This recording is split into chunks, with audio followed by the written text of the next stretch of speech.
everyone. Welcome.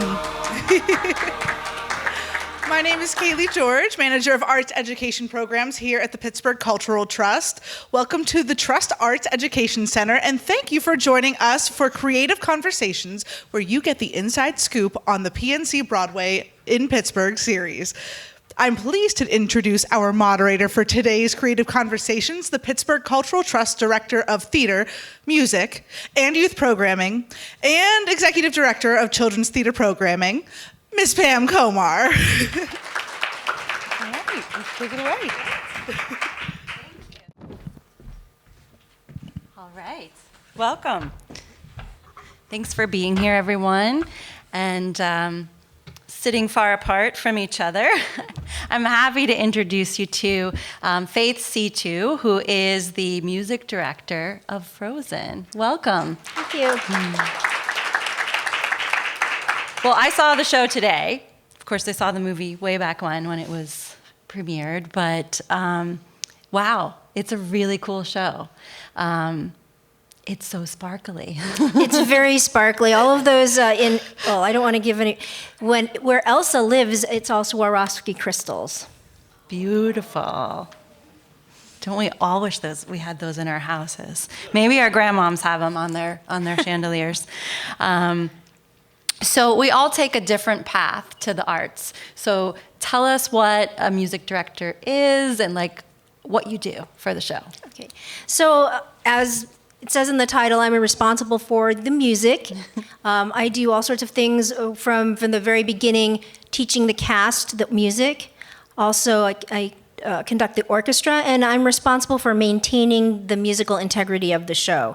Because as with all long-running tours, we are lucky enough to be, have open-ended, so we don't have a closing date. For anything that runs for a long time, things tend to morph, and they can get a little fuzzy and a little outside the lines, and it's my job to maintain the integrity and keep everything clean. Amazing. And how many musicians are you working with? I'm working with 12. We have 10 in the pit playing. There are 2 extra people that are here as spares. Well, I'm considered one of them, so I'm not actually playing. And then we have another conductor that is also there to cover the keyboard parts, which has been especially important, unfortunately, in this time of COVID, is when people have gotten sick. We've had someone basically in the batter's box, just ready to go, so we can keep the show open. Yeah, lots of changes in these new times, for sure. What kinds of instruments are in the pit in this musical? We have a drummer percussionist, and he plays all sorts of the drum set plus hand drums, toys like a mark tree and bell trees, triangles, and an electronic drums. And we have a bass player who doubles on acoustic and an electric bass, 2 woodwind doublers, each of whom play 5 different woodwind instruments. Wow. 2 trumpet players, a bass trombone, just a trombone player and a French horn player, and 2 keyboards. That's a lot. And how did you end up in the arts? We all come at it from different directions. I studied dance and piano. I will not play for you tonight. But what was your path? What drew you into this field? When my mother was 6 months pregnant with me, she was in a terrible car accident. It was a head-on collision, and she put her legs up. Back then, there were no seatbelts in the back seat. She put her legs up to protect me, and ended up having to have her right leg amputated above the knee. And my sister got her a little Magnus organ to cheer her up. And this was a tiny electronic keyboard that had keys that were smaller than your normal keys. And then they had basically accordion buttons on this side. So for those of you who speak music, for a C major chord, you'd press the C button. A C minor chord, you'd press the black C button. And then the keys all had numbers on them. A C was a 1, a C sharp was a 1 plus, a D was a 2. So you would read that, and somehow, I don't know how I did this, but I ended up learning how to play by ear. Wow. Figuring out if I pressed the white C button, if I played 1, 3, and 5, it sounded the same. So I just stopped using the buttons and started playing those chords in my left hand. And so I ended up playing by ear. And when my mother took me back to see her relatives in New York when I was almost 8, my aunt asked her, have you given her lessons? And she said, no. And so I started piano lessons, and that's how I got into that. I remember one of the very first musicals I saw at the Pantages Theater in Hollywood was Peter Pan, starring Sandy Duncan. That was dates my me right. first show too. Really? In New York, though. I saw it in New York. And I wrote both to Sandy Duncan, saying how much I loved her performance, and I also wrote to the conductor, Jack Lee, and said, I was 12 at the time, and I said, oh, the orchestra just soared and I'm flying, and how do you become a Broadway pit keyboardist? And he wrote me back, and he said, practice hard and it's who you know. Which was absolutely true. Because then fast forward, through networking, I had an opportunity to be a sub for Phantom of the Opera at the Amundsen Theater back when Michael Crawford was starring in it. And through connections, ended up getting on the tour of Phantom of the Opera, and that's pretty much how I ended up where I am now. That's incredible. I love hearing these stories of the different ways that people end up in the arts and choose this for their career path. Thanks for sharing that. Well, and I always remember it was 1993 where I played here at the Benedum Center with the Phantom of the Opera tour. Your city made a big impression on me, and I've made some of my best friends here. Oh, that's lovely. We love to hear that. We are proud Pittsburghers. I think you've also worked on some other Disney shows. Is that true? Yes, I worked on The Lion King and Newsies and Aladdin before Frozen. Anybody see some of those? I think so. Amazing. That's terrific. Let me see what other questions we have here. Oh, there's so much more music in the musical than in the movie. Like 3 times as much, I read somewhere. Well, there's 12 new songs. I don't know, have any of you listened to the Broadway cast recording or have, oh, you're in for a treat. So has everybody seen the animated feature? Pretty much everybody? So, yes, so Bobby Lopez and his wife, Kristen Anderson Lopez, they felt they really wanted to flesh out the story and delve deeper into Elsa and Anna's relationship, so they wrote 12 new songs for this production. And is that a normal number of songs in a musical? Is there such a thing? Or? I've never really counted. But it makes for it's what I love about this show is it's really well paced. You end up at the end of Act 1 without realizing it, and it just keeps it clips along. Yeah, I enjoyed it so much. I can't wait for you all to see it. Switching off of musical, sort of, because the songs seem to delve into the characters in a different way than the movie, right? Mm-hmm. So I loved Sven. I was really excited. He was not my favorite character in the animated movie, but I fell in love with him this morning when I saw the show. So Sven is wonderful. All I'll say, because no spoilers, is Sven is played by one person. Yes. You can let us know what you think about that after you see the show. Impressive, impressive. Do you have a favorite character? I love all of them. They all have such different facets to them. Elsa and Anna, what's so interesting about this musical, and I think a challenge, is that you have 2 protagonists. There's no Prince Charming, and it's all about love. It's all about this connection, family. But for most of the musical, these 2 characters are apart, and it's their journey to get back together, which takes 2 hours and 15 minutes about. That's what's so, I think, unique about this story and what I love about it. So to see that Anna and Elsa both want the same thing for each other, and they go about it in completely different ways, which leads me to one of the songs that when we put the tour together, the creatives took the opportunity to adjust things they weren't happy with the Broadway production. So it was very, very exciting to be in rehearsal, because it was part rehearsal, part new musical workshop. And one of the things that they did, for those of you who are familiar with the cast recording, is they took out one of the songs towards the end of the second act called True Love, which is when Anna sings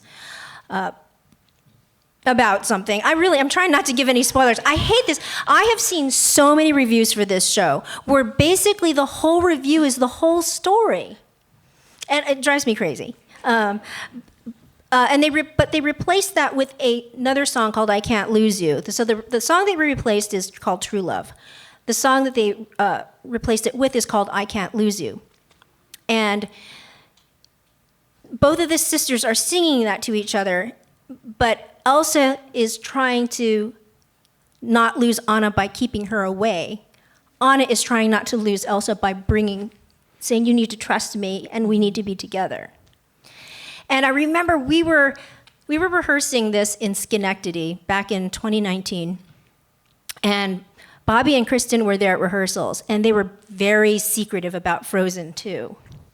And we were able to see it during rehearsals. And in one of the lines in there is, I can't remember which, Elsa or Anna says, I can't lose you. And I'm like, oh, she said it, because it's so cool that they set this up in our musical, that we're still very much connected to the animated features. In fact, just recently, because Disney has always tried to improve, and they're never satisfied with just stagnant, saying something static. So the associate director noticed that in Frozen 2, I believe it's in the first scene, maybe the flashback with Queen Iduna, the mother, wraps Anna in a shawl, and there is a shawl in our production, and he said, I want that shawl from Frozen 2, because we take place before the Frozen 2 chronologically. So they're always doing things like that. Yeah, I love the tie-in and the connectivity of it, and yeah, that family connection too is beautiful. It's something I think we've all looked for in the last couple of years, maybe more than before. Yeah, that's beautiful. We have a keyboard, so I didn't know if there was something you wanted to share with us or show us or tell us. There's one thing that I love about this musical, besides the music by the Lopez's, is the orchestration by Dave Metzger. And when they gave him for the first time in forever to orchestrate, and that means that they might have had a piano arrangement and you give it to an orchestrator and they orchestrate it for different instruments. The arrangement that he came back with, the orchestration, they realized they had found the voice of Frozen, this epic symphonic pop. And so that's part of the excitement that I love conducting this every single night. It's so rich. And it's a great combination for me because my background is in classical music. I started off there, and then eventually after I went to Oberlin College and Conservatory of Music in Ohio. And when I graduated, I realized if it wasn't written out, I couldn't play it. So I ended up going to the Dick Grove School of Music in Los Angeles for a couple of years, where I learned, for those of you who speak music, to clap on 2 and 4. And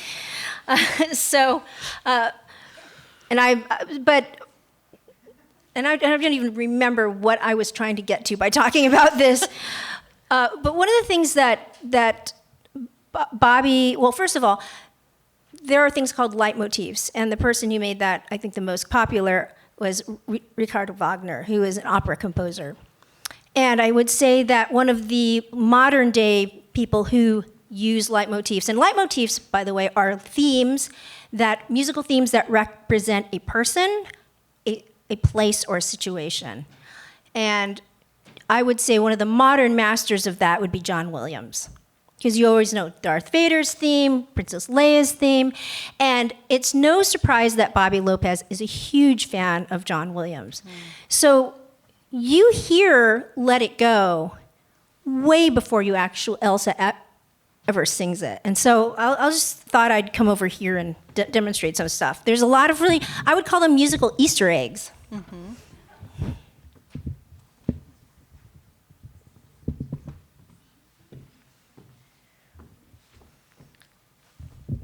So let's start. I would say Dave Dangerous to Dream is one of my very favorite songs. And it is Elsa's I Want song. If you know musical theater crafting, oftentimes you have a character that has an I Want song.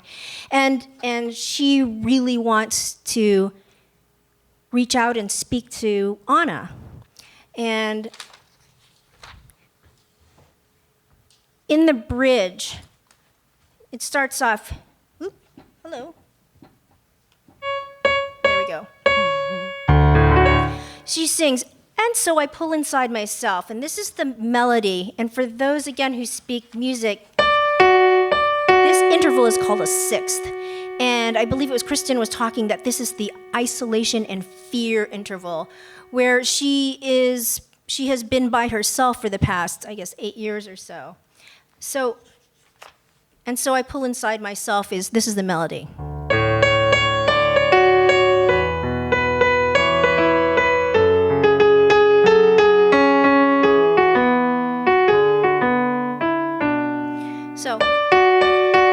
So this melody that she's singing, "So I pull inside myself,"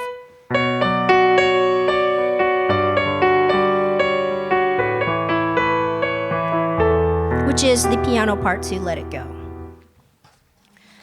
Things like that.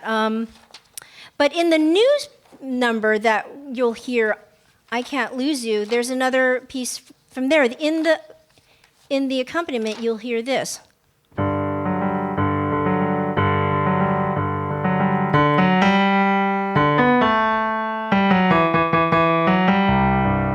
So there's that. So there's a lot of these things that you hear. Another big number is called Monster. And this is, I would say, Elsa's big soliloquy. It's her kind of to be or not to be, her Hamlet. And what's so cool is you see little Elsa say that. And it's quoted exactly when she speaks to her parents. And it sounds like this.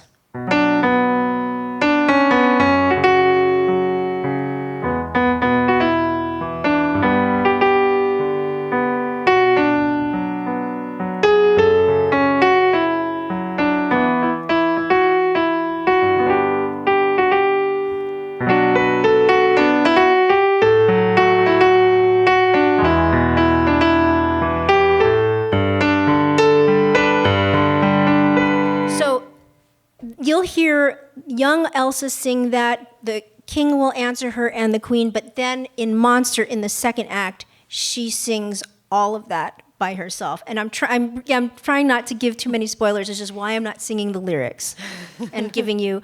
But that's another thing that people do often is they will plant a melody ahead. And Christoph Beck did this also in the score to Frozen and Frozen 2.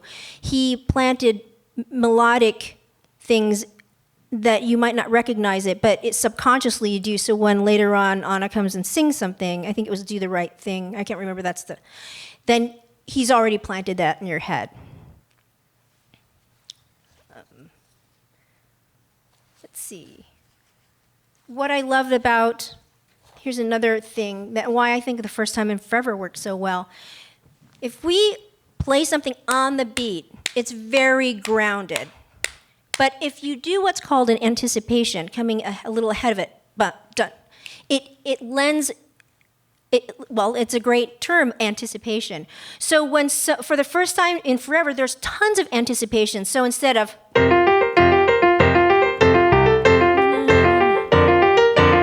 that would be if everything's on the beat. But,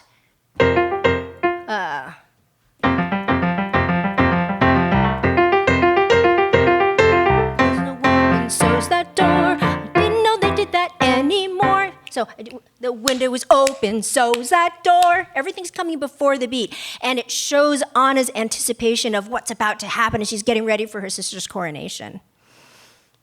I love that. Those are a few examples. I love how music can do that in so many ways and build the scene for you. It completes everything, but I'm a little biased, so. Yeah.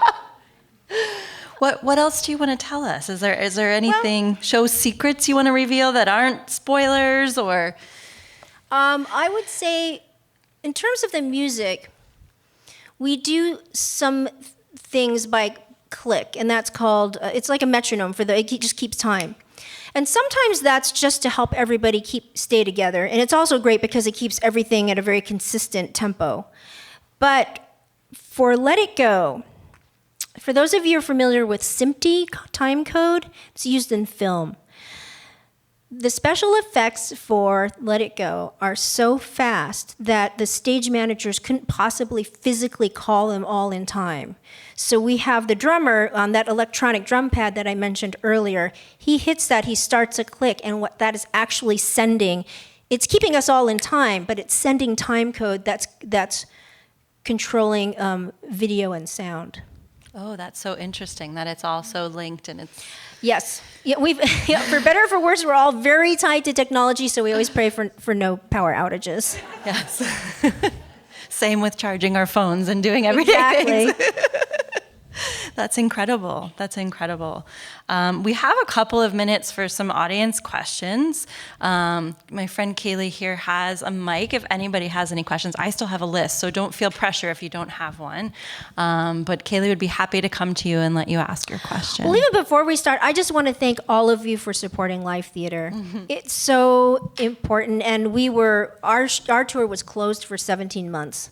When I remember when we were in Portland, Oregon, and when COVID happened, or it had been happening, but when people really were noticing it, and the mayor had said, or the governor, I think, had said, no more than 50 people in a gathering. And I remember they said, we can send some stuff home, but we'll probably be back in a month or so, which of course dragged on. So I am doing what I love. I know my colleagues are doing what we've loved and missed so much. And it's all, one of the things when we remounted, we were the first of 3 tours. It was Hamilton, Wicked, and Frozen that really started up. And one of my fears was, will the audience come? And we are so grateful for all of you. And it's thank you from the bottom of my heart for supporting live theater. We really appreciate you. Mm-hmm. Thank you for sticking with it. We're glad there's still musicals and other shows to present, that art didn't just go away. I think that was a worry, whether it was rational or not. That was a worry during the shutdown. Great. Hello. Hi. Well, first of all, thank you for coming out and presenting to all of us this evening. 2 questions. Are there any other interesting or significant changes from the original Broadway production that you might want to highlight for us? And number 2, any other leitmotifs that you particularly enjoy that you might want to share with us that are repeated? Well, in what we did besides cutting that, we did some trims. We cut a little bit of dance music from Fix Your Opera. We did a little trim to What Do You Know About Love, partially because we don't have, there is a big bridge that on Broadway that Christoph fell through, but we can't travel. That's too difficult to travel. We have our own ice bridge that comes off from the wings, so that changed a little bit of what happens on the bridge. So I think they did some tweaks there to address that. In terms of leitmotifs, this goes by so quickly, but in the first act, Elsa kind of loses her cool and things freeze. And this is all underscoring, so it starts off with this. And this is, Mother, it's how. This is what I played before. But here it is. And then it goes to.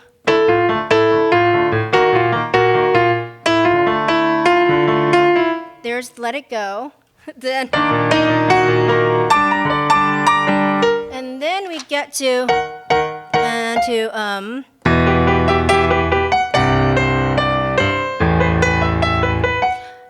and that is again more of Let It Go.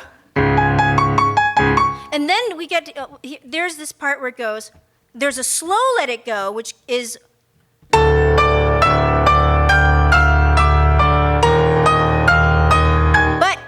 there's the fast let it go happening at the same time. So that's going on. So that would be one. And also we get to this part, which is Monster, which, by the way, reminds me of what's so brilliant about this. So when she sings Monster, there's a thing in music called meter. If it's in 4/4 means 4 beats, 2, 3. It's very, again, grounded. This is in 7/8. It goes 1, 2, 3, 4, 5, 6, 7. 1, 2, 3, 4, 5, 6, 7. So you kind of feel, and they did that on purpose because they wanted to show Elsa was off balance in deciding what's going on here. So 5, 6, 7. 1, 2, 3, 4, 5, 6, 7. 1, 2, 3, 4, 5, 6, 7. So you're 1, 2, 3, 4, 5, 6, 7. 1, 2, 3, 4, 5, 6, 7. So again, that's in the first act, way before you hear Monster. Finally, in Colder by the Minute, interesting thing about this song is just very, very towards the very, very end. I believe they were doing a workshop, and Kristen and Bobby hadn't come up with the ending of pretty much the finale of the show. And she took her inspiration from Verdi operas, where you had two couples singing. So you had Anna and Christoph and Hans and Elsa singing. And there's a tradition of the chorus and the orchestra representing the tempest. So it's called a whiteout. Colder by the Minute, you'll see that they're in a blizzard, the snow is blowing. So they also wanted an auditory whiteout to go with the visual whiteout. So there's a lot of different leitmotifs in this number as well, including some from the cut True Love. Anna sings, let's see, where is she singing? I do not have my reading glasses on. When she's singing,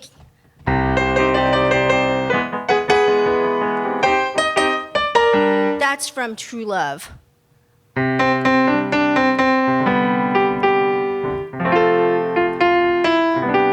But so that's, and so they're all singing. Elsa's singing, "Let It Go." So that's another place where there's a lot of leitmotifs just like floating in and interweaving. There. You're welcome. All righty, and we're gonna have one final question. What's your favorite song in the whole entire musical, and also why? Also, why? Wow, my whole favorite? That's a hard one. I like all of them, but I have to say I have a special place in my heart for Do You Want to Build a Snowman? Yeah? Yeah, I thought so. I love it, and there's a reason. At the very beginning, you'll hear that we start with the voile. Na na na hey ya na for the animated feature. It's the ice anecdote. I'm being taped, so we'll see what happens. I think, if I recall correctly, that this was something that someone found on a CD. They heard this on a CD and ended up using it. Does this sound familiar to you, Josh? Does that? I think it was I don't know about the CD, but yeah. Something that, so, From an actual. from an actual folk song. Yeah. So we start off with that, but then we start off with the little girl singing "Do You Want to Build a Snowman?" Part of it. Not all of it. You get that a little bit later. And you know why they did that? They did that because they wanted to address the audience. The audience is coming to a brand new musical, and it's 12 new songs, and they wanted to say, hey, sit back, relax. You're going to recognize some things here. So it starts off, and when I work with the little girls, they're 8 and 10 years old, I tell them it's so important because they set the whole tone of the musical, because they started off. Yeah, so they're just about your age. And they're on tour. Yeah, and they're on tour, and they have tutors with them and everything. Incredible. They can't get away from school that easy. But they do exciting things like go to the local museums. They take field trips, so they get to see a lot of really wonderful things in every city. Incredible. This has been amazing. I know I've enjoyed speaking with you, Faith, and I wish we had more time, but we need to get you all to the show if you're going tonight. So thank you, and we look forward to the next conversation. We thank the Pittsburgh Cultural Trust and the Trust Arts Education team, and it's been a delight to be with you all here tonight. So thanks for coming out, and take care. Thank you, everyone.